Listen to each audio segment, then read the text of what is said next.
Hello everyone. आज हम लोग क्लास 11 सेट्स जो आपका चैप्टर था, ठीक है, जो आपका चैप्टर सेट्स है, इसी की एक्सरसाइज 1.1 हम लोग देखेंगे। तो इसका पहला क्वेश्चन मैंने लिख दिया, which of the following are sets, इनमें से कौन सा आपका सेट्स है, ठीक है। और आपको आगे भी क्वेश्चन दिया, तो जस्टिफाई योर आंसर, आपको मैं वहाँ पे बता दूंगा, आप उसको लिख लेंगे। आसानी से लैंग्वेज आपको लिखनी है वहाँ पे। तो देखिए कहा गया पहला इसी का पहला जो फर्स्ट था question, the collection of all the months of a year beginning with the letter J, ठीक। एक साल के यानी 1 ईयर के उन मंथ्स का कलेक्शन हमें बताना है जिसका फर्स्ट लेटर किससे स्टार्ट हो रहा है, जे से। तो ऐसे कौन कौन से मंथ होते हैं, तो हम लोग जे देख लेते हैं। पहला तो आपका जनवरी होता है, ठीक। फिर इसके बाद अगर आप बात करेंगे तो आपका जून हो जाएगा। फिर इसके बाद क्या हो जाएगा, जुलाई हो जाएगा। देखिए यही 3 मंथ्स तो आएंगे आपके, ठीक है। तो क्योंकि यहाँ पे आपका कलेक्शन क्या आप जानते हैं, आप किसी से पूछे, चाहे आप मुझसे पूछे या आप खुद से, अगर आपसे भी कोई पूछता तो अभी आप भी क्या बताते हैं कि जनवरी, जून, जुलाई, इसके अलावा बिकॉज और कोई तो मंथ होते नहीं जो कि स्टार्टिंग किसके हो, जैसे हो, ठीक। तो यानी कि ये आपका जो कलेक्शन है ये वेल डिफाइंड है। क्यों, मैं अगर देखिए सेट्स की हमारी डिफिनीशन क्या होती है, a set is a well defined collection of objects. तो यहाँ पे देखिए ये आपके मंथ्स हैं, ये आपके फिक्स हैं, ये एक वेल डिफाइंड, आप किसी से पूछिए ये चेंज नहीं होगा, ठीक है। चाहे मुझसे अगर कोई पूछता कि बताइए जो एक 1 ईयर के ऐसे मंथ्स जो कि स्टार्टिंग जिसकी हो रही हो जैसे, तो मैं भी ये बताता। आपसे अगर कोई पूछता तो भी आप यही मंथ्स बताते। तो देखिए ये कलेक्शन चेंज होने, तो मैंने और आपको क्या बताया था, कलेक्शन शुड नॉट चेंज, मैंने बताया था ना सेट से आपको समझाते समय, तो वहाँ पर कलेक्शन चेंज नहीं होना चाहिए। तो आप चाहे जिससे पूछे ये कलेक्शन चेंज नहीं होगा, ठीक है। तो ये जो आपका कलेक्शन है ये कैसा है, वेल डिफाइंड कलेक्शन है, ठीक है। ये जो आपका कलेक्शन है, ठीक है, ये कैसा है, वेल डिफाइंड कलेक्शन है। तो ये आपका क्या होगा, सेट होगा। अगर आपको रीजन देना है तो आप लिख सकते हैं the collection of all months of a year beginning with the letter J, ठीक है, is a well defined collection because you can definitely identify a month that belongs to this collection, ठीक। आप लिखना चाहें तो लिख सकते हैं, ठीक है। क्या लिखेंगे, यहीं पे आप लिख दीजिएगा इसी से, the collection of all months of a year beginning with the letter J is a well defined collection because you can definitely identify a month that belongs to this collection, ठीक है। और ये आपका रीजन। अब अगला हम लोग देखते हैं, तो अगला क्वेश्चन आपका क्या है, the collection of 10 most talented writers of India, ठीक है। हमें बताना है कलेक्शन बताना है 10 मोस्ट टैलेंटेड राइटर्स। अच्छा देखिए मैंने आपको वहाँ पे आपको समझाया था पहले ही क्लास में, अगर आपने ना देखा हो तो उसका डिस्क्रिप्शन में लिंक मिल जाएगा, आप उसको भी देख लीजिएगा, पहला जो वीडियो था, ठीक। अगर यहाँ पे टैलेंट की बात करें, कह रहे 10 ऐसे मोस्ट टैलेंटेड राइटर्स की हमें बात करनी है जो कि इंडिया में 10 ऐसे most talented writers of India की बात करनी है, यानी इंडिया के 10 मोस्ट टैलेंटेड राइटर। तो अगर मुझसे कोई पूछेगा तो मैं कोई और बताऊंगा, आपसे कोई पूछेगा तो कोई और, क्योंकि टैलेंट किसी का फिक्स नहीं होता। आप कोई और देखेगा तो कहेगा हाँ इसके अंदर टैलेंट है, ठीक है, लेकिन क्या पता कोई उसको और ना मानता हो टैलेंट, वो किसी और को मानता। तो टैलेंट क्या हो रहा है यहाँ पे, चेंज होता रहता है, ठीक है।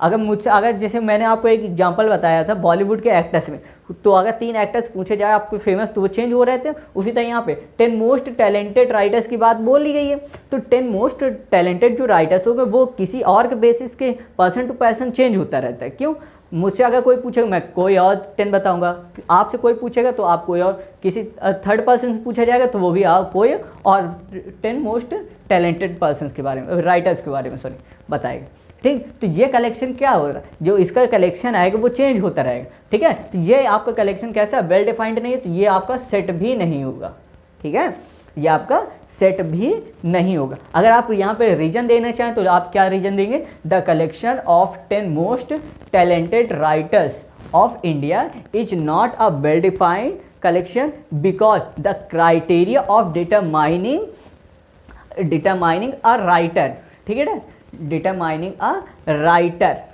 ठीक।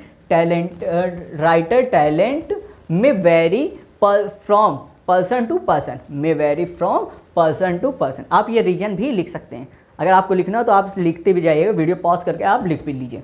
ठीक, अब देखिए अगला क्या है, आपसे कहा गया अ टीम, ध्यान रखिए कि ये आपका कलेक्शन कैसा हो, वेल डिफाइंड कलेक्शन नहीं तो ये सेट भी नहीं होगा। ठीक है, अगला हम लोग थर्ड पे देखते हैं, a team of 11 best cricket batsman of the world. अब देखिए इस पे भी सेम वही बात कही गई, 11 बेस्ट क्रिकेट बैट्समैन। ठीक है, अब बेस्ट की कोई डिफिनीशन नहीं होती, आपके हिसाब से, आपके मान लिया यहाँ पे बात की, आपके हिसाब से सचिन होगा। ठीक, किसी अदर पर्सन से पूछा जाता है तो वो कह रहा है नहीं विराट कोहली है, किसी और पर्सन से पूछा जाता है नहीं, कहते हैं वो रोहित शर्मा बोलता है। ठीक है, कि ये वर्ल्ड के बेस्ट क्रिकेट बैट्समैन है। तो यहाँ पे देखिए कलेक्शन क्या होगा, चेंज होता रहेगा। यहाँ पे आपका कोई बेस्ट की कोई डिफिनीशन नहीं होती है। ठीक है, किसको हम लोग बेस्ट बोलेंगे, आप किसी और को बोल रहे हैं, मैं किसी और को बोल रहा, कोई थर्ड पर्सन किसी और को बोल रहा है क्रिकेट बैट्समैन, सबकी अपनी अपनी चॉइस, जिसको जो पसंद आएगा आप वो उसी को बोल देगा बेस्ट है। ठीक है, तो यहाँ पे ये जो कलेक्शन होगा वो वेल डिफाइंड है। अब वेल डिफाइंड नहीं होगा तो जाहिर बात ये सेट भी नहीं होगा। रीजन आप देना चाहें तो सेम उसी तरह रीजन इसमें भी लिख सकते हैं, a team of 11 best cricket batsman of the world is not a well defined collection because the criteria of determining a batsman may vary from person to person। ठीक है, पर्सन टू पर्सन के हिसाब से क्या होता रहता है, change होता रहता है। ठीक, अगला हम लोग देख लेते हैं, ध्यान रखिए आप यही रीजन लिख भी सकते हो क्योंकि वहाँ पे आगे मैंने नहीं लिखा था, जस्टिफाई योर आंसर, मैं यहाँ पे बता दे रहा हूँ, आप लिख लीजिएगा। ठीक, अगला क्या कहा गया है, the collection of all boys in your class. ठीक है, आपकी क्लास में जितने भी बॉयज हैं उनका कलेक्शन। तो देखिए आपकी क्लास में जितने भी बॉयज होंगे आप डेफिनेटली बता सकते हैं कि हाँ मेरी क्लास में इतने ही स्टूडेंट हैं। ठीक है, इतने ही बॉयज, सॉरी। तो अगर बॉयज बताया जाएगा तो कोई भी बता सकता है क्योंकि अपनी क्लास में तो हर कोई जानता होगा कि हाँ इतने बॉयज हैं। ठीक है, तो ये कलेक्शन क्या है, एक वेल डिफाइंड, क्योंकि आपसे चाहे पूछा जाए ये उसी क्लास के किसी अन्य लड़के से पूछा जाए वो बताएगा हाँ ये उसी क्लास का है, क्योंकि आपके स्टूडेंट थोड़ी ना बदल जाएंगे। तो ये कलेक्शन कैसा होगा, वेल डिफाइंड कलेक्शन होगा। ठीक है, तो ये सेट भी होगा। ठीक, अगर आप रीजन लिखना चाहें तो लिख सकते हैं the collection of all boys in my class, ये लिख सकते हैं, या इन योर क्लास, आप जो भी लिखना चाहिए। मैं आपके हिसाब से बताऊं तो in your class is a well defined collection because one can, या देखिए यहाँ पे यू कैन भी आप लिख सकते हैं, वन कैन भी लिख सकते हैं, one can definitely identify a boy that belongs to this collection, आप लिख सकते हैं। ठीक है, अगला देख लेते हैं, द कलेक्शन ऑफ ऑल, इसी तरह आप सभी में लिख लीजिएगा, मैंने आप बताया आप इसी तरह लिखते चले आएंगे। ठीक है, सभी में। तो अगला देखते हैं, the collection of all natural numbers less than 100। ठीक है, नेचुरल नंबर का कलेक्शन, नेचुरल नंबर हमारे स्टार्ट कहाँ से होते हैं तो आपको मालूम होगा 1 2 यहाँ से स्टार्ट होते हैं, और लेस देन किससे कहा गया, 100। तो 100 से लेस आपका नेचुरल नंबर कहाँ तक होगा, 99 तक होगा। तो ये तो फिक्स है ना, किसी से पूछा जाएगा तो वो 1 से लेकर 99 तक के बता देगा सारे नेचुरल नंबर। ठीक, क्योंकि वो लेस देन 100 का, 100 बोला नहीं, 100 लेस देन 100 क्या आएगा, 99, उसके बाद पहले आता है। ठीक, तो ये जो कलेक्शन होगा ये कैसा होगा, वेल डिफाइंड कलेक्शन होगा। ठीक, तो यानी ये भी आपका कैसा होगा, सेट होगा। रीजन आप लिख ही लेंगे। ठीक है, अब यहाँ पे सेम उसी तरह आप लिख देंगे। अब देखिए अगला क्वेश्चन क्या आ गया है, a collection of novels written by the writer Munshi Premchand. ठीक है, मुंशी प्रेमचंद द्वारा आपके क्या है, नॉवेल्स जो भी लिखे गए उसका कलेक्शन। तो देखिए मुंशी प्रेमचंद ने कौन कौन से नॉवेल लिखे हैं ये आप डेफिनेटली फाइंड कर सकते हैं, ये आप डेफिनेटली फाइंड कर सकते हैं। तो ये भी कलेक्शन कैसा होगा, देखिए कोई नंबर होगी, मुझको तो नहीं मालूम। ठीक है, कि कौन कौन से नावल उन्होंने लिखे हैं आप, लेकिन अगर सर्च करें तो वो जरूर मिल जाए, कोई ना कोई तो उसको जानता ही होगा ना कि उन्होंने इतने ही नावल लिखे हैं। ठीक, हर चीज़ का रिकॉर्ड होता है, डेटा होता है, तो आप उसी के बेसिस पे बता सकते हैं हाँ इतने ही उन्होंने नॉवेल्स लिखे हैं। ठीक, तो ये क्या होगा, ये कलेक्शन भी कैसा होगा, वेल डिफाइंड। ठीक, तो ये आपका वेल डिफाइंड कलेक्शन है, तो यानी कि ये आपका क्या होगा, सेट। अगर आप रीजन लिखना चाहें तो आप लिख सकते हैं a collection of novels written by the writer Munshi Premchand is a well defined collection because one can definitely identify a book that belongs to this collection. ठीक, बात समझ में आ गई। अगला भी हम लोग देख लेते हैं इसी तरह, the collection of all even integers. ठीक है, the collection of all even integers, ये भी देखिए मैंने आपको पहली क्लास में बताया, ऑल इवन इंटीजर्स, ये भी आपका कैसा होता है, वेल डिफाइंड कलेक्शन होता है। ठीक है, इवन आपका इवन इंटीजर्स कहाँ से स्टार्ट होगा, 2 4 6 ठीक है, डॉट डॉट इसी तरह चलता ही रहेगा। ठीक, ये आप कोई भी फाइंड कर सकता है। मैंने आपको बताया इसको अगर आप लिखना चाहें तो अगर आप वो सेट बिल्डर फॉर्म में लिखना चाहें तो आप कैसे लिखेंगे, एक्स सच दैट एक्स, ठीक, x such that x is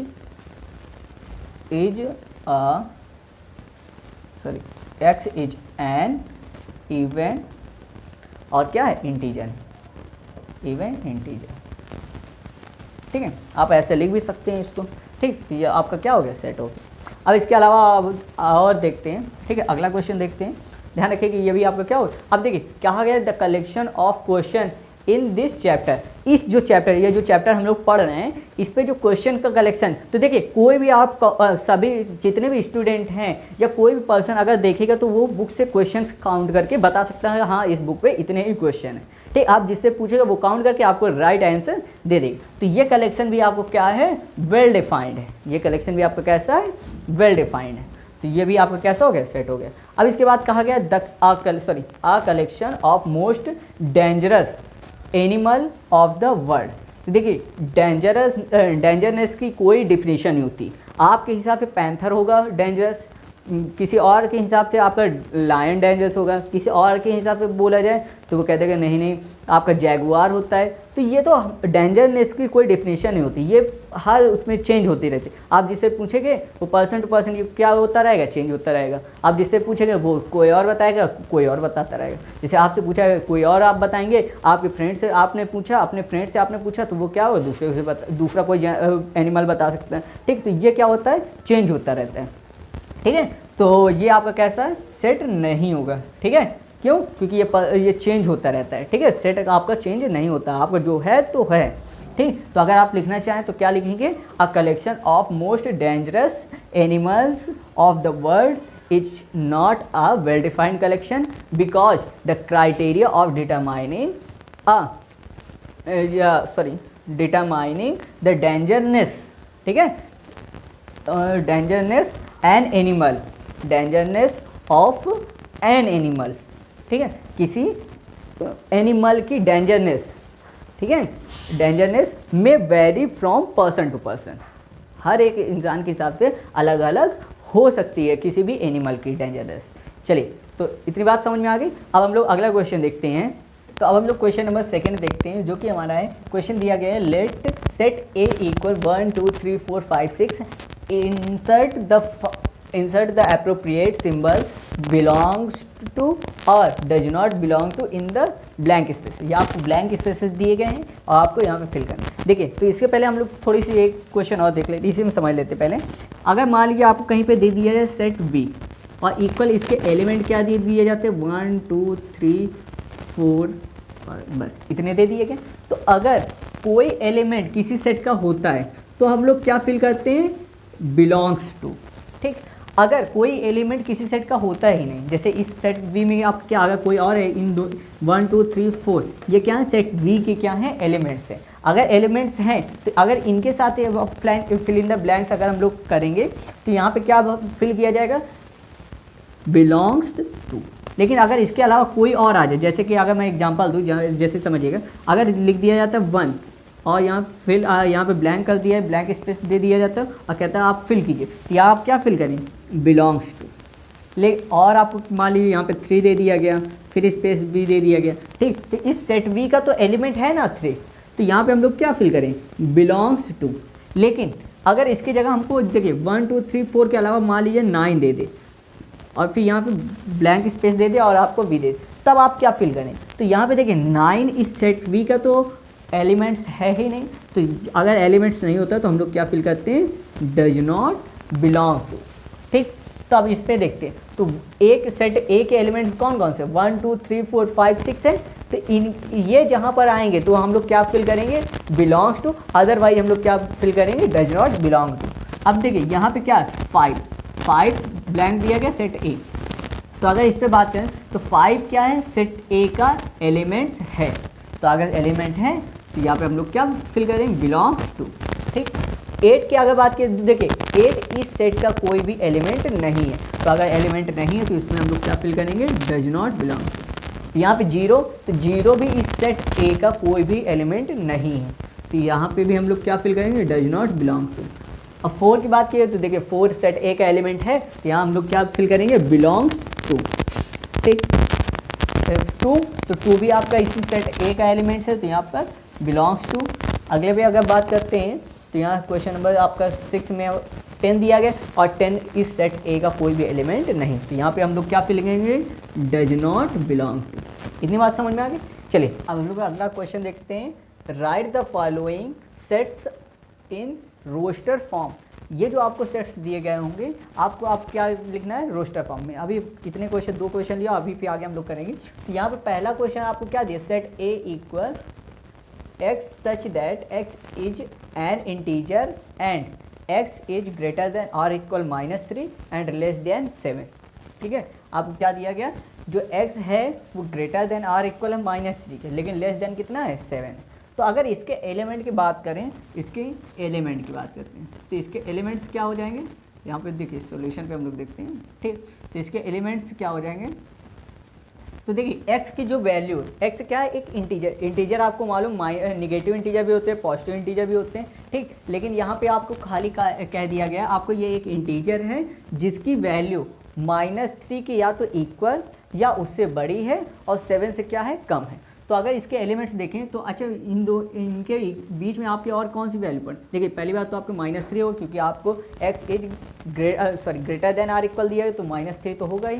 ठीक, और उसके अलावा इससे बड़े, तो इससे बड़े क्या हो जाए, -2, -1, 0, 1, 2, 3, 4, 5 और 6। देखिए 7 क्यों नहीं ले रहे हैं, क्योंकि यहाँ पे और इक्वल नहीं लगा। जब ये और इक्वल लगा होता तो इसका मतलब ये इसके इक्वल भी है। जैसे x में क्या लगा, x है ग्रेटर देन और इक्वल, ग्रेटर देन और इक्वल, इसको हम लोग क्या पढ़ते हैं, और इक्वल पढ़ते हैं। तो यहाँ पे क्या हो जाएगा, जो x की वैल्यू वो -3 के क्या इक्वल भी होगी यहाँ पे, लेकिन इस पे आपको क्या है, केवल लेस देन लगा, तो यहाँ पे हम लोग क्या 7 नहीं लेंगे। अगर और इक्वल लगा होता तो हम लोग 7 भी लेते, लेकिन यहाँ पे नहीं लगा तो हम लोग 7 को नहीं लेंगे। यहाँ पे 6 आ गए, ये आपके इंटीजर्स आ गए, तो ये आपके क्या हो गए, एलिमेंट। लेकिन इन एलिमेंट्स को हमें किस में लिखना है, रोस्टर फॉर्म में लिखना है। तो चलिए रोस्टर फॉर्म में लिख देते हैं। तो रोस्टर फॉर्म में आप इसको चेंज कर दीजिए। ठीक है, रोस्टर फॉर्म। तो देखिए यहाँ पे आपको क्या दिया गया, सेट ए आपको पहले दिया, तो यहाँ हम लोग क्या लिखेंगे, सेट ए। तो यहाँ पे इनको चलिए रोस्टर फॉर्म में हम लोग कैसे लिखते हैं, ब्रैसेस में सभी जितने भी एलिमेंट्स होते हैं उनको भी हम लोग कॉमा सेपरेट करके लिखते हैं, और क्या ध्यान देते हैं, कोई भी एलिमेंट रिपीट नहीं होना चाहिए। तो चलिए इन सभी को लिख देते हैं। तो यहाँ पे देखिए -3, -2, -1, 0, 1, 2, 3, 4, 5, 6। बेटा कंफ्यूज ना होइए, देखिए ये -3 है, ठीक है, ये -3 है और ये +3 है, तो ये आपके दोनों क्या सेपरेट हैं, ठीक है, डिफरेंट हैं एलिमेंट। ये आपका क्या होगा, इनको हम लोग लिखेंगे। अगर 3 2 टाइम्स आता कहीं पर, मान लीजिए किसी इक्वेशन में, तो वहाँ पे हम लोग क्या केवल एक बार लिखते हैं, ठीक है, ओनली 1 टाइम। चलिए अगले पे देखते हैं। तो आप अगला क्वेश्चन आपको क्या है, set B equal the set of all x such that x is a natural number less than 6। Natural number less than 6, ठीक है, आपको लिखनी। तो नेचुरल नंबर कहाँ से स्टार्ट होते हैं, 1 से। तो एलिमेंट्स इस सेट के क्या आ जाएंगे, एलिमेंट्स आपके, तो एलिमेंट्स, तो देखिए नेचुरल नंबर की बात की तो नेचुरल नंबर 1 2 3 4 5 और क्या कहा है, लेस देन 6, तो यानी कि 6 को हमें नहीं लेना। तो ये आपके एलिमेंट्स आ गए। इसको हमें किस पे लिखना है, रोस्टर फॉर्म में लिखना है। तो यहाँ सेट बी इक्वल क्या आ जाएगा, इस चले रोस्टर फॉर्म में हम ब्रैसेस में लिखते हैं। तो यहाँ पे 1 2 3 4 5, ठीक, और ये आपका हो गया। ठीक, सभी को हमने किसे कॉमा सेपरेट करके लिखा है ना, ये हो गया। चलिए अगला क्वेश्चन हम लोग देखते हैं। अगला थर्ड क्वेश्चन है, C set C equal x such that x is a 2 digit natural number such that the sum of its digit is 8। क्या दिया गया है कि x आपका क्या है, एक 2 डिजिट नेचुरल नंबर है जिसका डिजिट सम कितना आता है, 8। तो अगर हम लोग ये इसके एलिमेंट निकाले तो देखिए ऐसा हमें 2 डिजिट नंबर लेने हैं जिसका डिजिट सम, अगर यानी कि जैसे कि अगर मैं लिख दूँ 72, ठीक है, तो यहाँ पे इनका डिजिट सम 7 + 2 कितना आएगा, 9 आएगा। तो इसको नहीं लेना, हमें ऐसे नंबर लेने हैं जिनका डिजिट सम कितना है, 8। तो यहाँ पे चलिए डिजिट सम, तो ये क्या हो जाएंगे, जो डिजिट सम आएंगे वो आपका क्या, सॉरी जो 2 डिजिट नंबर आएंगे वो इसके क्या हो जाएंगे, एलिमेंट हो जाएंगे। तो यहाँ पहले मैं 1 लेते हो तो 1 के साथ क्या 7 ऐड करेंगे तो आ जाएगा, ठीक। फिर क्या लेते हैं 2 के साथ 6 ऐड करेंगे तब भी आपका 8 आएगा। ध्यान रखिए 8 आना चाहिए, आपका सम कितना आना चाहिए, 8 आना। 3 लेते हैं तो 3 के साथ आप 5 ऐड कर देंगे, तब भी आपका आ जाएगा 4, 4 के साथ 4 ऐड करेंगे, फिर 5 के साथ 3, 6 के साथ 2, 7 के साथ आपका 1, 8 के साथ 0 और इसके अलावा और कोई नंबर आएगा नहीं। देखिए सभी का सम कितना है, डिजिट सम कितना आ रहा है, 8 आना चाहिए, तो इनका भी सम देखिए 1 7 8 2 6 8 3 5 8 4 4 8 5 3 8 6 2 8 7 1 8 और 8 0 8, ठीक है, ये आ जाएगा डिजिट सम आपका। अब इसे हमें किस फॉर्म में लिखना है, तो रोस्टर फॉर्म। तो ये आपको दिए किस में है, सेट बिल्डर फॉर्म में। तो चलिए रोस्टर फॉर्म में हम लोग कैसे लिखेंगे, सेट सी। अब देखिए जितने भी ये आपके एलिमेंट्स हैं इनको हमें किस में लिखना है, ब्रैसेस में, वो भी कॉमा सेपरेट है, कोई भी डिजिट बस रिपीट नहीं। देखिए यहाँ पे कोई ऐसा कोई डिजिट ही नहीं जो रिपीट हो, तो सभी को लिख दीजिए कॉमा सेपरेट करके। यहाँ पे 35 44 53 62 71 और 80, इतनी बात समझिए। चलिए ठीक है, और ये आपका हो गया रोस्टर फॉर्म। अगला क्वेश्चन हमारा D, set D equal x such that x is a prime number. x क्या है, एक प्राइम नंबर है, which is a divisor of 60, जो कि क्या है 60 का डिवाइजर। डिवाइजर क्या होता है, जो 60 को कट कर। प्राइम नंबर ऐसे देखिए, ऐसा कोई अगर क्वेश्चन आ जाता है कि कह दिया जाएगा इसका ये क्या है, आपके जो x है वो प्राइम नंबर है और बाकी ये जो प्राइम नंबर है वो 60 का डिवाइजर। तो इस टाइप क्वेश्चन को करने का सबसे बढ़िया तरीका मैं बता, आप क्या कीजिए 60 के प्राइम फैक्टर कर दीजिए। क्यों, जब प्राइम फैक्टर करेंगे तो देखिए फैक्टर करने पे आपको जो भी नंबर आएंगे वो क्या करेंगे, 60 को एक को डिवाइड करें और आपके फैक्टर कैसे आते हैं, प्राइम आ जाते हैं। तो प्राइम फैक्टराइजेशन करेंगे तो यहाँ से अगर करें तो यहाँ 2 × 2 × 3 × 5 आएगा, ठीक है, 2 2 जा 4 4 3 जा 12 12 5 जा 60, ठीक है। तो ये आपको क्या आ गया, प्राइम फैक्टर। तो यानी कि इसके एलिमेंट्स क्या आएंगे, तो एलिमेंट इसके देखिए, इसके एलिमेंट हम लोग पहले लिख लेते हैं। तो एलिमेंट्स क्या आएंगे इसके, देखिए आपका 2 इसको क्या कर देगा, 2 आपका एक प्राइम नंबर है, 3 प्राइम नंबर है और 5, और ये तीनों नंबर क्या करेंगे 60 को डिवाइड कर देंगे, ठीक है। इसके अलावा और कोई भी ऐसा नंबर नहीं आएगा। आप अगर करेंगे प्राइम फैक्टराइजेशन करने सबसे आसान, पता भी ये भी नहीं हमें ढूंढना पड़ता कि और कौन से नंबर होंगे जो कि 60 को डिवाइड कर, यही आते हैं, ठीक है। इसके अलावा और कोई नंबर मिलेगा ही नहीं जो प्राइम नंबर, ध्यान रखिए प्राइम नंबर की मैं बात कर रहा हूँ, प्राइम नंबर नहीं मिलेगा जो कि 60 को डिवाइड करें। अब यहाँ पर हमें ये जो आपके नंबर आए इनको हमें किस में लिखना है, रोस्टर फॉर्म में, यहाँ पे लिख दीजिए। तो रोस्टर फॉर्म में अगर हम लोग लिखेंगे तो सेट डी इक्वल आप क्या आ जाएगा 2, 3, 5। ध्यान रखिएगा ब्रेसेस में आपको लिखना है, ठीक, ब्रेसेस में 2, 3, 5 आपको कॉमा सेपरेट करना। चलिए तो अगला क्वेश्चन देखते हैं। अगला क्वेश्चन आप क्या दिएगा, set E equal the set of all the letters in the word trigonometry. इसको हमें क्या करना है, इस स्टेटमेंट को हमें चेंज करना है रोस्टर फॉर्म ट्रिग्नोमेट्री। तो अच्छा देखिए रोस्टर फॉर्म में लिखते समय हमने क्या बताया, कोई भी लेटर रिपीट नहीं होने। सबसे पहले तो हम लोग किस पे लिखते हैं, ब्रेसेस पे लिखते हैं, फिर सभी जो एलिमेंट्स आते हैं उनको हम लोग किस में कॉमा सेपरेट करें, लेकिन कोई भी एलिमेंट रिपीट नहीं। तो हमको इसको लिखना है, ये जो आपको ट्रिग्नोमेट्री वर्ड दिख रहा है इसको हमें किस में लिखना है, रोस्टर फॉर्म। तो इसमें पहले हम देख लेते हैं कौन कौन से लेटर रिपीट हो, उसको हम 1 टाइम लिख देंगे, बाकी सारे लेटर्स को लिख देंगे। तो देखिए अगर यहाँ पे मैं बात करूँ तो देखिए टी आपका 2 टाइम्स है, एक बार टी यहाँ पर है, एक बार यहाँ पर भी है, ठीक। तो टी आपका रिपीट हो रहा है। फिर इसके अलावा अगर आर में देखें तो आर भी आपका क्या हो रहा है, रिपीट हो रहा है। और कौन सा है, यहाँ पे अगर आई देखें तो आई नहीं रिपीट कर रहा कहीं पर, देखिए ओ ये भी नहीं कर रहा है कहीं पर, ओ देखिए रिपीट कर रहा है ये, तो ओ भी आपका रिपीट कर। इसको हम लोग सभी जितने भी रिपीट करें इनको 1 टाइम, क्योंकि रोस्टर फॉर्म में कोई भी लेटर रिपीट नहीं करते। इसके अलावा एन में आप बात करें तो आपका एन नहीं रिपीट कर रहा है, ठीक है, और बाकी लेटर रिपीट नहीं कर रहे हैं, ठीक है।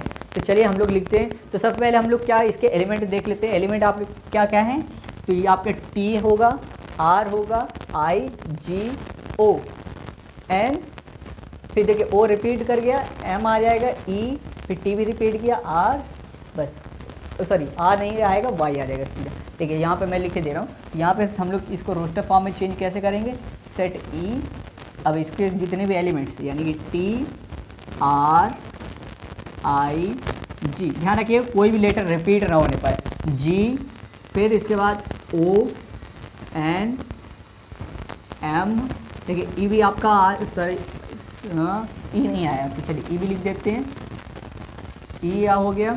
फिर इसके बाद देखिए आर रिपीट हो चुका, वाई नहीं आया, ठीक है, और ये आ गया। तो यहाँ पे आपके कौन कौन से आ गए, TRIGONMEY, ठीक है। देखिए ऑर्डर आपका आगे पीछे हो सकता है, आपका मन करे तो आप वाई को पहले लिख दीजिए, ठीक है। सभी लेटर्स को ध्यान रखिए, ये ब्रेसिस आपका होना चाहिए, ठीक है। ध्यान रखिए आप यहाँ पे ब्रेसिस ही यूज करेंगे, जिसको आप लोग कभी कभी मिडिल ब्रैकेट बोल देते हैं। इसके अलावा आप बाकी ब्रैकेट को यूज नहीं करेंगे कि आपने स्क्वायर ब्रैकेट वगैरह यूज करी, बाकी कोई ब्रैकेट यूज नहीं हो, यहाँ पे आपको ब्रेसिस ही यूज करना है, ठीक है। इतनी बात समझ में आ गई। देखिए कोई भी लेटर को हमने रिपीट नहीं किया है, सभी लेटर को सभी लेटर जितने भी हैं सभी को कॉमा सेपरेट कर दिया और यहाँ पे ब्रेसेस पे लिख दिया, और ये आपका हो गया रोस्टर फॉर्म। अगला देखते हैं, तो अगला आप क्या दिया, F equal the set of all the letters in the word better.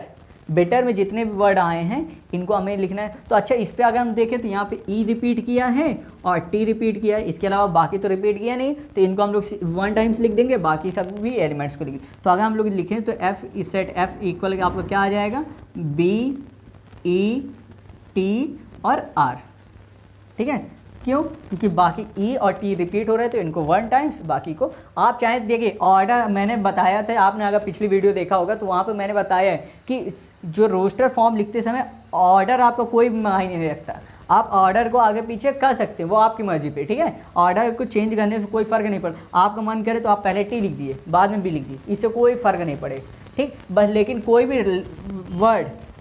भी लेटर रिपीट नहीं होना चाहिए, बस इस चीज़ का ध्यान रखिएगा, ठीक है। और सभी को आपको कॉमा सेपरेट करके लिखना है, ठीक है। चलिए क्वेश्चन नंबर 4 देखते हैं। क्वेश्चन नंबर 4 आपको क्या दिया गया, right the following sets in the set builder form. आपको ये जो रोस्टर फॉर्म दिए गए इनको हमें किस में चेंज करना है, सेट बिल्डर फॉर्म में चेंज। तो सेट बिल्डर फॉर्म में हम लोग कैसे चेंज करते हैं, सबसे पहले तो एक्स वगैरह लिख देते हैं, फिर उसकी प्रॉपर्टी लिखते हैं, ठीक है। तो यहाँ पे देखिए आप क्या दिया गया, यहाँ पे समझते हैं सबसे पहले। तो ये आपको दिया क्या गया, 3, 6, 9, 12, ये आपके है क्या। तो अगर हम लोग ध्यान से देखें तो ये क्या है, 3 के मल्टीपल्स हैं, ये क्या है 3 के मल्टीपल। जैसे कि इस 3 को हम लोग क्या लिख सकते हैं, 3 × 1 लिख सकते हैं। इस 6 को हम लोग क्या लिख सकते हैं, 3 × 2। 9 को हम लोग क्या लिख सकते हैं, 3 × 3। और 12 को क्या लिख सकते हैं, 3 × 4। तो देखिए ये क्या है, 3 के मल्टीपल्स हैं, तो यानी कि 3 × 1, 2, 3, 4। देखिए 3 तो सभी में कॉमन है और बाकी चेंज क्या है, 1, 2, 3, 4। 1 से चालू है तो 1, 2, 3, 4 ये आपको क्या होते हैं, नेचुरल नंबर होते हैं, आपको पता ही होगा। तो अगर हम लोग लिखें तो यानी कि अगर ये देखिए 3n का फॉर्म है कि नहीं, 3 × n, 3 × n का फॉर्म है, और n की वैल्यू क्या है, 1, 2, 3, 4, यही तो है। बात समझ आ रही, ये आपके क्या है 3 का मल्टीपल्स हैं। तो यहाँ पे अगर हम लोग यहाँ पे 1 रख देते हैं, देखिए 3 × n को हम लोग 3n भी लिख सकते हैं। 1 रखेंगे तो 3 × 1 3 आ जाएगा, फिर 2 रख देंगे तो 3 × 2 = 6, 3 रखेंगे तो 3 × 3 = 9, 4 रखेंगे 3 × 4 = 12 आ जाएगा आपका। तो यानी है क्या ये, यहाँ पे हम लोग लिखेंगे, ठीक। यहाँ क्या लिखेंगे, the set of all x such that x equal 3n, यही तो है।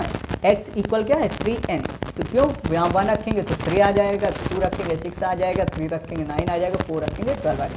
बात समझ आ गई। ये आपको मल्टीपल्स दिए गए, 3 के मल्टीपल्स दिए। ध्यान रखिए लैंग्वेज वाली ज़्यादा लैंग्वेज को यूज करने की जगह आप इस तरह मैथमेटिकल सिंबल पे अगर आप लिखना चाहें तो ज़्यादा आपके लिए बेटर है।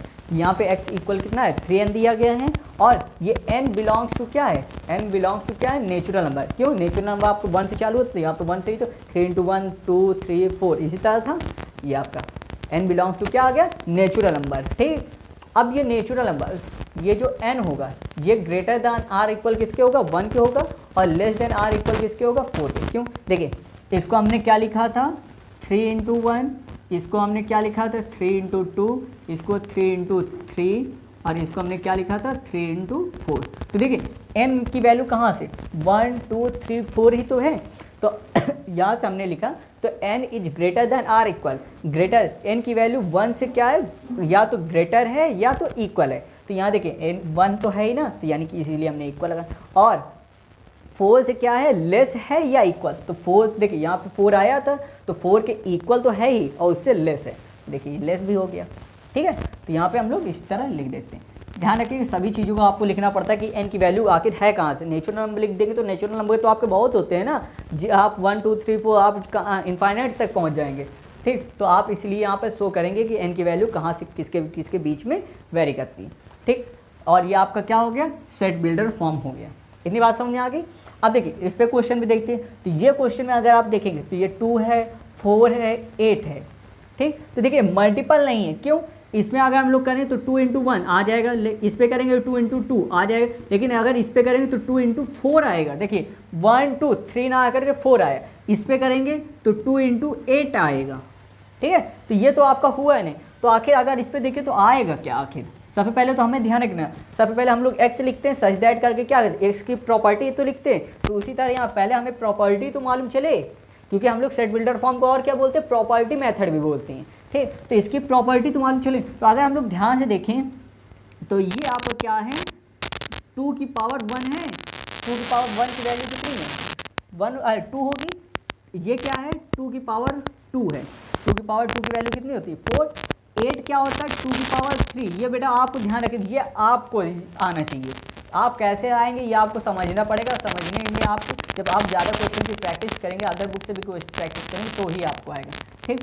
और यहाँ से अगर हम लोग देखेंगे 2 की पावर 4, 2 की पावर 4 की वैल्यू कितनी होती है 16, 2 इंटू 2 इंटू 2 इंटू 2 कर दीजिएगा, ये क्या है आपका 2 की पावर 5, ठीक है। तो अब देखिए यहाँ से क्या हो रहा है, जो 2 है उसकी पावर क्या हो रही है चेंज हो, यानी 1 2 3 4 5, यानी 2 की पावर क्या आ रहा है नेचुरल नंबर। तो अगर इसको हम लोग लिखें तो यहाँ 2 की पावर हम लोग n लिख सकते हैं, n की जगह पे 1 रख दीजिए, ये आला आ जाएगा, 2 रख देंगे तो ये 3, ये आ जाएगा 4 आ जाएगा 5 आ जाएगा, रख देंगे, ठीक। और ये सभी आ जाएंगे, 2 की पावर 1 2 आ जाएगा, 2 की पावर 2 4, 2 की पावर 3 8, 4 रख देंगे, 2 की पावर 4 16, 2 की पावर 5 30 आ गया ना। तो यानी कि हमें इससे पता क्या चल गया कि the set of all x such that x equal आपको क्या है 2 की पावर n है, ठीक है, 2 की पावर क्या है n। और इस n की वैल्यू अगर देखेंगे तो n की वैल्यू क्या ग्रेटर देन आर इक्वल 1 है, ग्रेटर देन आर इक्वल 1, क्यों 1 की या तो इक्वल होगी n की वैल्यू या 1 से बड़ी होगी, 1 से भी बड़ी है, और कम किससे होगी तो ये 5 से लेस होगी, और इक्वल किसके या तो 5 के बराबर से होगी। इतनी बात समझ आ गई। तो यहाँ हम लोग लिख देंगे n belongs to natural number. देखिए 1 से चालू होता है ना, 1 2 3 4 आपके क्या होते हैं नेचुरल नंबर, और ये जो n है स्मॉल n आपका ये किसके किसके बीच पे है, तो ये वेरी किसके किसके करता है greater than or equal 1 and less than or equal 5। Clear हो गया होगा आई थिंक, ठीक है। इतनी बात तो समझ में आ गई होगी। चलिए अगर ना समझ में आया कर बेटा आप लोग कमेंट कर दिया करिए, ठीक है, मैं वहाँ से आपको रिप्लाई कर दूंगा। अब देखिए यहाँ पे आपको क्या दिए, तो सेम जैसे ये दिया गया सेम उसी तरह ये भी दिया गया। देखिए ये क्या है 5 की पावर 1 है, 5 की पावर 1 कितना होता है 5 होता है, ये क्या है 5 की पावर 2, 5 की पावर 2 कितना होता है 25, 5 की पावर 3 तो 25 5 या 125, और ये क्या है 5 की पावर 4। तो इस पर भी अगर हम लोग देखें तो ये क्या है अभी तक 2 की पावर, अब यहाँ पे देखिए 5 तो सभी में है, और यहाँ पे पावर क्या हो रहा है चेंज हो रही है, तो इसको हम लोग एन देंगे, क्योंकि ये नेचुरल नंबर तो दिए 1 2 3 4 0 से स्टार्ट नहीं हो, तो ये क्या हो, और इस ये जो n है n क्या है ग्रेटर देन आर इक्वल कितना है 1 है, और लेस देन आर इक्वल कितना है 4 है। इतनी बात तो समझ में आ गई, ठीक। तो चलिए इसी में हम लोग लिख देते हैं, इसको हमें किस में लिखना है रोस्टर फॉर्म में लिखना है, तो यहाँ पे हम सॉरी सेट बिल्डर फॉर्म में लिखना है, तो हम लोग क्या लिखेंगे देखिए इतना मैं रफ किए दे रहा हूँ x, ठीक है, x क्या है इनकी ये क्या इनको रिप्रेजेंट कर रहा है, और सच दैट x इक्वल 5 की पावर क्या बन जाएगा n। अभी मैंने बताया कैसे, ये आपको 5 की पावर n आ जाएगा, ठीक है, क्योंकि ये 5 की पावर 1 है, ये 5 की पावर 2 है, 5 की पावर 3, 5 की पावर 4, यहाँ पे हम ये यानी क्या है 5 की पावर n है।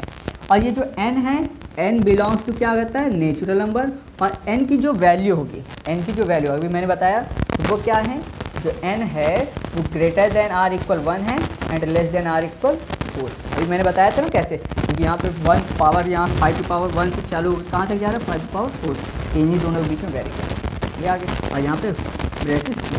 तो चलिए अगला क्वेश्चन है हमारा 4 का 4th क्वेश्चन। अब देखिए यहाँ पे क्या दिया गया आपको, ब्रेसेस पे दिया गया 2 4 6, तो अगला क्या आएगा 8 फिर 10। देखिए यहाँ पे ये क्या है इवन नंबर है, ठीक है, ये आपको क्या दिया गया इवन, और वो भी नेचुरल नंबर, ये आपके नेचुरल ही तो है, ठीक है। इवन नंबर आपके क्या होते हैं जो 2 से डिवाइड होते हैं, यानी 2 4 6 8 ये आपके नेचुरल। तो इसको हमें रोस्टर फॉर्म में लिखना है, तो हम लोग कैसे लिखेंगे x such that the set of all x such that x is an even natural number. ये आप कैसे इवन नंबर भी हैं, ठीक है, इवन है और नेचुरल नंबर, तो हम लोग क्या लिख देंगे x such that x is an even natural number, ठीक। और इसको ब्रेसेस से क्लोज कर दें। बात समझेंगे। अगला क्वेश्चन देखें, तो अगला क्वेश्चन देखें तो यहाँ पे आपका क्या 1 है, 4 है, 9 है। तो इस पर भी अगर हम लोग ध्यान से देखें, ये क्या है 1 की पावर 1, ये क्या है 2 की पावर 2, ये क्या है 3 की पावर 3, ठीक है, सॉरी 3 की पावर 2, सॉरी ये 1 का स्क्वायर, ये 2 का स्क्वायर, ये 3 का स्क्वायर। इसी तरह आगे अगर आता तो क्या आता 16 आता तो वो 4 का स्क्वायर हो जाता, और ये लास्ट में आपको क्या दिया गया है 10 का स्क्वायर दिया गया है। तो यानी कि अगर हम लोग देखें तो सभी में क्या है, यहाँ पे देखिए पावर अब आपकी सेम है, पावर क्या है सेम है, यानी कि स्क्वायर लगा है। और नीचे क्या हो रहा है आपका नेचुरल नंबर लिखे 1 2 3, अगला क्या आएगा 4, फिर नेक्स्ट क्या आ जाएगा 5, इस तक करते करते कहाँ तक है 10 तक। तो यानी कि ये आपका क्या है n स्क्वायर लिखा है, ये तो लिखा है ना ये, ठीक है। n की जगह पे आप 1 रख देंगे तो ये वाला आ जाएगा, 2 रख देंगे तो ये, 3 रख देंगे तो ये, इस तरह 4 5 6 7 8 9 और 10 रखेंगे तो आपका, और उन सभी की वैल्यू तो आपकी यही है ना। और n की वैल्यू कहाँ तक है, तो n की value greater than or equal कहाँ तक है, देखिए 1 से स्टार्ट हो रही है और लेस देन आर इक्वल कहाँ तक है 10 तक। इतनी बात क्लियर हो गई। चलिए बात समझ में आ गई। तो इसको हम लोग लिख देते हैं फटाफट से किस में, सेट बिल्डर फॉर्म में। तो यहाँ सेट बिल्डर फॉर्म में क्या लिखेंगे, x the set of all x, ठीक है, x सच दैट, x है क्या चीज़, इसकी प्रॉपर्टी लिखते हैं। तो x इक्वल आप क्या लिख देंगे n स्क्वायर, ठीक है, सभी का स्क्वायर ही तो था 1 2 3 4, इन सभी का स्क्वायर ये लिखा है कि नहीं। और ये जो n है वो बिलोंग्स टू किसके है, नेचुरल नंबर, ये सभी नेचुरल नंबर के 0 से स्टार्ट नहीं हो रहा, तो ये आपको क्या होगा नेचुरल नंबर। और आपको क्या मालूम है कि जो n है वो ग्रेटर देन आर इक्वल किसके है 1 के, और लेस देन आर इक्वल किसके 10 के, ठीक। ध्यान रखिएगा आप 100 नहीं लिखेंगे, नंबर यहाँ पे n क्या है 10 है ना, तो आप इसके बेसिस पे लिखिए। ये मैंने समझाने के पॉइंट ऑफ व्यू से आपको इस पर बना करके बता दिया, ठीक। चलिए तो अब हम लोग क्वेश्चन नंबर 5 देखेंगे। क्या है question, list all the elements of the following set. जितने भी आपको सेट दिए गए इनमें हमें क्या, इनके एलिमेंट्स को लिखना है, ठीक, इनको लिस्ट करना है। तो यहाँ पे देखिए आपका पहला क्या है, सेट बिल्डर फॉर्म में दिया है, आपको क्या दिया गया ए, आप ए सेट ए इक्वल क्या दिया x such that x is an odd natural number है, लेकिन वो कैसा है ऑड। तो अगर नेचुरल नंबर ऑड को अगर हम लोग लिखें, ऑड नेचुरल नंबर को क्या लिखेंगे, तो यहाँ से आपका क्या आ जाएगा, पहला आ जाएगा आपका 1, अगला क्या आएगा 3, फिर आपका आएगा 5, फिर 7, फिर 9, और इस तरह करते करते यहाँ पर कॉमा कर दीजिएगा डॉट डॉट, और ये आपका डॉट डॉट कर दीजिएगा, यानी कि सो ऑन, ठीक। बात समझ आ गई। तो आपको क्या आएंगे 1 3 5 7 9, इसी तरह कंटिन्यू चलता रहेगा। अब यहाँ पे अगला क्वेश्चन अगर हम लोग देखें तो क्या दिया है, set B equal x such that x is an integer, x क्या है एक इंटीजर है, और क्या दिया गया है एक्स की जो वैल्यू, अच्छा देखिए थोड़ा उसमें हिस्सा देखिए, x is greater then -1/2 and less then 9/2। उसने क्या किया है, यहाँ से रेशनल नंबर दे करके आपसे इंटीजर पूछेगा। इंटीजर क्या होते हैं, -1 2 3 4 इसी तरह तो होते हैं, -17 -16, ये आपके क्या होते हैं नेचुरल, और ये क्या है आपके रेशनल नंबर, ठीक है। ये आपके क्या थे इंटीजर थे, और ये क्या है आपके रेशनल नंबर। उसने पूछा क्या है इंटीजर। तो अच्छा देखिए इस -1/2 को अगर हम लोग डेसिमल में चेंज करें तो क्या आ जाएगा, माइनस का 0.5 आएगा, ठीक। और 9/2 को अगर हम लोग करें, यहाँ से आप डिवाइड कर दीजिएगा तो आपको कितना आ जाएगा 4.5 आ जाएगा। अब इनके बीच का जो x है वो इन्हीं दोनों के बीच में तो वैरी कर रहा है, ठीक, क्योंकि आप इक्वल नहीं लगा, तो यानी कि ये दोनों तो होंगे ही नहीं। आपको क्या बताना है इंटीजर, ठीक है, इंटीजर, और ये तो इंटीजर है नहीं, ठीक। तो अगर हम लोग देखें x क्या है तो इनके बीच के, तो देखिए -0.5 है, यानी 0.5 का मतलब क्या होता है हाफ, यानी 1 से भी कम। तो 1 से कम के बाद इसमें क्या हो, कौन सा इंटीजर आता है, तो आपका 0 आ जाता है, ठीक। तो उसके बाद क्या आएगा 1 आ जाएगा, 2 आ जाएगा, 3 आ जाएगा, 4 आ जाएगा। देखिए 4.5 दिया ना, तो 4.5 के पहले कौन सा इंटीजर आएगा 4, ठीक। अगला इंटीजर क्या होता है 5, 5 को हम लेना नहीं है क्योंकि यहाँ पे 4.5 से क्या है कम, तो 4.5 से कम क्या हो जाएगा आपका 4, और 0.5 से बड़ा तो आपका क्या होता है 0। क्यों, देखिए जो नंबर लाइन आपने मालूम होगी तो यहाँ पे 0 होता है, ये आपका -1, तो 0.5 का मतलब क्या हो गया हाफ, यानी ये बीच में हो गया, तो इससे बड़ा आपका क्या आ गया, क्योंकि जो राइट साइड में होता है वो आपका क्या होता है बड़े, राइट साइड वाले बड़े होते हैं, और लेफ्ट साइड में होते हैं वो क्या होते हैं लेस नंबर होते हैं, ठीक। तो यानी कि एलिमेंट्स हमारे क्या क्या आए हैं 0 1 2 3 4 5, सॉरी 4, 5 नहीं आएगा। क्यों? क्योंकि आपका ये क्या 4.5 तक है, इसमें लिमिट दे रखी है। तो यहाँ से एलिमेंट्स को अगर हम लोग लिखेंगे तो आपके क्या क्या है 0 1 2 3 4, ये आपने लिस्ट बना दी। बात समझ में आ गई? आप ऐसे करें। अगला में अगर हम लोग देखें तो सी नंबर में आपको क्या दिएगा, सी सेट सी इक्वल दिएगा X such that x is an integer, X is an integer. चलिए इसको मैं थोड़ा ऊपर लिख देता हूँ, यहाँ पे लिख देता हूँ। यहाँ से आपको क्या दिया गया, set C equal x such that x is an integer, ठीक है। और आपको क्या दिया गया, x square is less than or equal 4, यानी कि एक्स क्या है, एक इंटीजर तो है, लेकिन जो एक्स क्या है आपका, एक इंटीजर तो है, लेकिन जो आपका एक्स स्क्वायर है वो लेस देन आर इक्वल 4 है। इंटीजर में ध्यान दीजिए, तो इंटीजर आपके निगेटिव भी होते हैं पॉजिटिव भी होते हैं, लेकिन हमें ऐसा इंटीजर लेना है जिसकी वैल्यू या तो 4 हो या 4 से क्या हो, कम हो, ठीक है। अगर उसका स्क्वायर कर दें, ऐसा इंटीजर लेना है तो अगर उसका स्क्वायर करें तो उसकी वैल्यू या तो 4 है या तो उससे कम। तो अगर हम लोग देखें तो -1 का अगर स्क्वायर करें तो आपको कितना आएगा, 1 आ जाएगा। पहले चलिए 0 से चालू करते हैं। 0 का अगर स्क्वायर करेंगे तो आपको क्या आ जाएगा, 0 आएगा।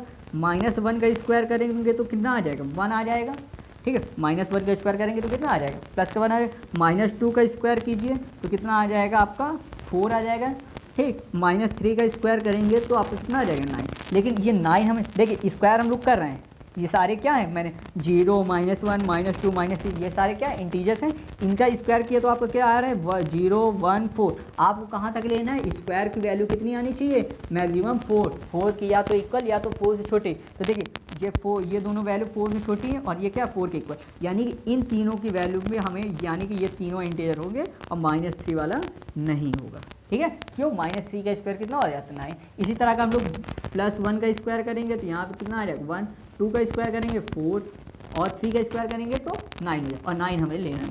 तो यानी कि इंटीजर आपके पास क्या क्या है, देखिए 0 -1 -2 1 2, आप क्या क्या है 0 -1 -2, या आप -1 -2 को आप पहले भी इस तरह भी लिख सकते हैं, -2 -1 0 1 2, आप ऐसे भी लिख सकते हैं। देखिए ऑर्डर आपको कोई मायने नहीं रखता, आप आगे पीछे कहीं भी लिख सकते हैं। तो चलिए हम लोग एलिमेंट्स लिख देते हैं। तो यहाँ से आपके एलिमेंट्स क्या आ गए हैं, आप अगर इस तरह लिखना चाहें तो एलिमेंट्स करके लिखना चाहें तो भी लिख सकते हैं, या सीधा इक्वल लगा के ही लिख दीजिए। यहाँ से -2 -1 0 1 2। आप देखिए फिर से मैं बार बार बता रहा हूँ, आप चाहे जिसको आपका मन है आप 0 पहले लिख दीजिए, -2 को बाद में लिख दीजिए, इससे कोई फ़र्क नहीं पड़ेगा, ठीक है। तो चलिए अब हम लोग अगला क्वेश्चन देखते हैं।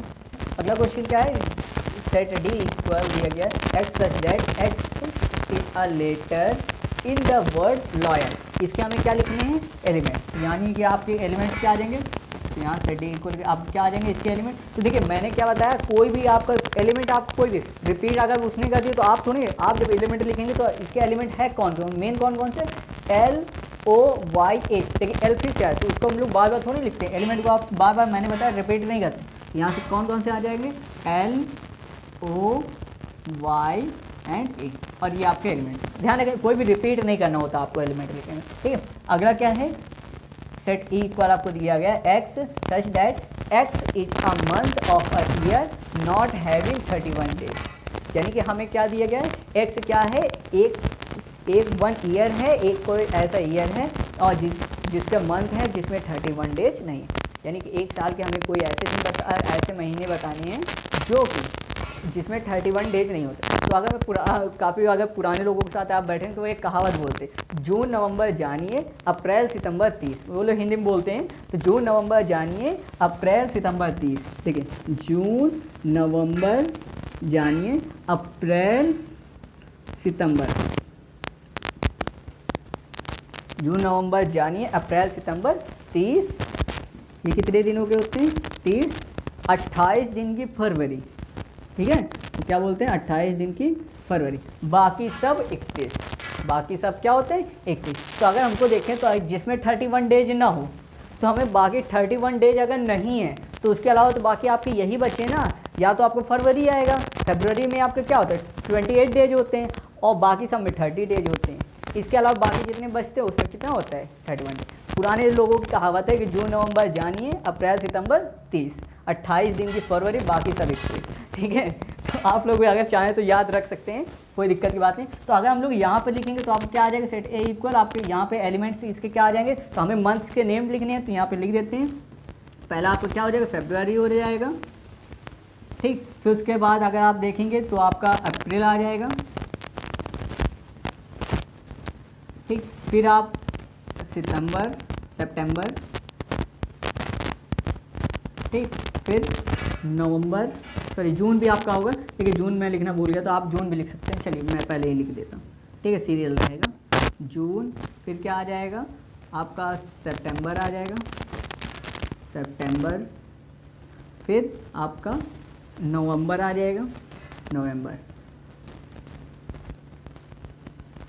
ठीक है। और ये आपका, इतनी बात क्लियर हो गई होगी आई थिंक, ठीक है। तो इतने ही आपके होते हैं, देखिए, ठीक। तो यहाँ पे आपका फरवरी, अभी मैंने बोला था जून, नवंबर, जनवरी, अप्रैल, सितंबर 30, 28 दिन की फरवरी, बाकी सब 31 और 31 डेज को हमें लिखना ही नहीं है। तो ये आपके हो गए, ठीक है। क्लियर हो गया ना, ठीक है। तो इस आप याद भी रख सकते हैं, अगर आपके लिए जो भी आपको तरीका हो। काफ़ी लोग आपके यहाँ पे इस तरह भी याद कर लेते, तो आपको वो आपके ऊपर डिपेंड, आपको जैसे आ जाए उससे, आपको अगर उससे नॉर्मल याद रहता तो और भी अच्छी बात है, ठीक।